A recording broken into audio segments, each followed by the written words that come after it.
বাংলাদেশে বর্তমান যে ফুয়েলের সংকট চলতেছে, সিন্ডিকেট তৈরি হবে হয়তো আগামীকাল থেকে। তো আজকেই কিন্তু যারা বাইকাররা রয়েছেন তারা কিন্তু সবাই 2বার 3বার 4বার করেই কিন্তু সারাদিন তেল সংগ্রহ করতেছে।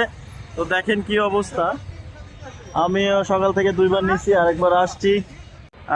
ঈদের যে সিজন, এখানে তেল গাড়ি চালানোর জন্য কিন্তু তেল সংগ্রহ করাই লাগবে যে করেই হোক, আজকে যত রাতই হোক। কারণ বেশিরভাগ পাম্পে কিন্তু বন্ধ করে দিছে। তো দুই একটা যেটাই খোলা আছে সেটাই কিন্তু অনেক ব্যস্ততার সময় পার করতেছে। এবং মোটরসাইকেল কিন্তু সারাদিন সিরিয়াল ধরে আসেই।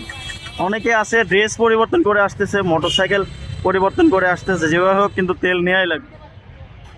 অনেকে আবার মোটরসাইকেলের টাঙ্কিও কিন্তু খুলে নিয়ে আসছে। দেখেন ওই যে একজন, দেখান টাঙ্কি খুলে নিয়ে কিন্তু হাতে নিয়ে ঘুরতেছে। ওই যে দেখেন লাল গাড়ির নিয়ে ঘুরতেছে।